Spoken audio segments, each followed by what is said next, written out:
Luiz Saião, no podcast de Vilela, diz que existe uma interpretação imediatista que tenta sugerir que a região da Rússia seria o lugar para o surgimento do anticristo. Rodrigo Silva diz que é interessante falar que aparece na Bíblia um jogo de palavras dos inimigos, que é a região de Gog e Magog. Rodrigo Silva diz que pessoas faz um artifício entre a palavra Magog como sendo Moscou e Gog com Mesec. Quer entender mais? Então fica até o final do vídeo, já chega deixando o seu like. Existe uma interpretação, digamos assim, imediatista, assim, que tenta sugerir que a região da Rússia seria esse lugar que aparece no livro de Ezequiel, Gog e Magog, mas assim, isso aí naquele tempo, o Rodrigo pode até falar aqui pra gente, nem existia. Então, naquele tempo, qual parte da Rússia ou nenhuma existia? Não, a Rússia até é interessante falar porque na verdade aparece na Bíblia um jogo de palavras dos inimigos, que é a região de Gog e Magog. Certo. No livro de Ezequiel aparece, no livro de Apocalipse também repete. Depois do milênio, o diabo será reunir todas as nações de Gog e Magog. Aí o pessoal faz um artifício entre a palavra Magog como sendo Moscou, sabe? E fala Gog, que vem de Moscou. E Gog seria Mesec. Mesec, Magog e Moscou. Forçar bem a barra. Força muito e fala que é de lá. Na verdade, a escatologia aqui, para quem não sabe... Eu acho que tem a ver com mascar. O cara mascou alguma coisa. O Saião falou a palavra escatologia aqui para explicar ao pessoal. Na teologia sistemática, nós temos os vários ramos que você dá termos técnicos. Então, quando você estuda, por exemplo, na teologia, a doutrina de Cristo, chama-se cristologia. Tá certo? O que é a cristologia? Se Jesus é Deus, se ele não é Deus, o que é o papel salvífico dele, como é que as naturezas divina e humana comportavam em Jesus, isso é o tema da cristologia. Quando você fala do pecado, hamartiologia, a doutrina do pecado, então são nomes que dão. E entre essas doutrinas tem a doutrina das últimas coisas, que em grego você tem a palavra eschaton, que significa último. Entendi. Então eschaton ou escatologia, a doutrina das últimas coisas. E a escatologia ela é dividida em duas áreas, a escatologia geral e a pessoal.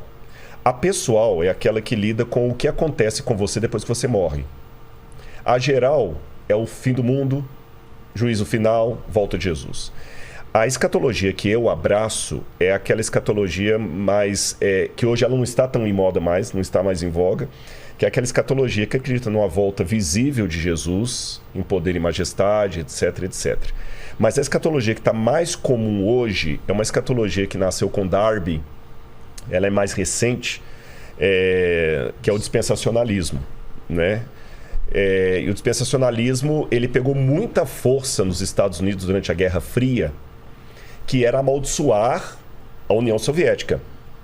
Na época da Guerra Fria, né? De colocar eles como um demônio. Exatamente, como o eixo vem de lá. E cada vez a coisa foi pegando mais força. Aí vem Tim LaHaye, com o famoso livro que virou filme Deixados para Trás. E muitas igrejas acabaram abandonando aquela escatologia mais tradicional, histórica, que é a que eu ainda defendo, não sei qual a opinião do Saião nesse sentido, e abraçaram essa escatologia mais que vê o Armagedon agora como sendo uma guerra de União Soviética ligada com China, que vem até Israel, que se alia com os Estados Unidos, e o anticristo como sendo um russo.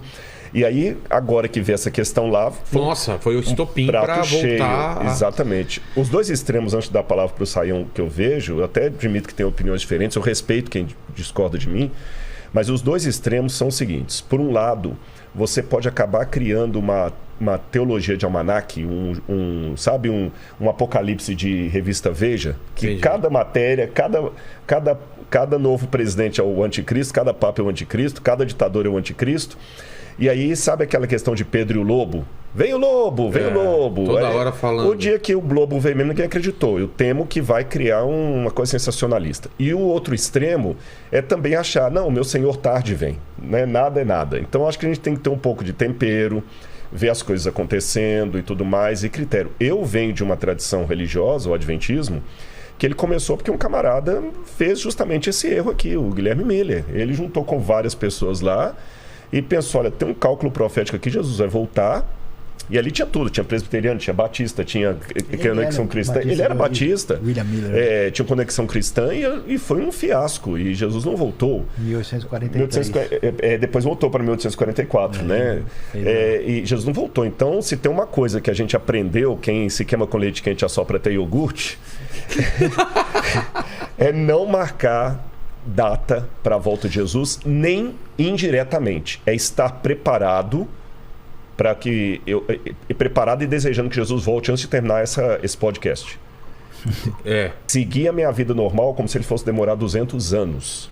Se você gostou do vídeo, não esqueça de se inscrever, deixar o seu like, comenta aqui embaixo e também compartilhe essa informação para mais pessoas.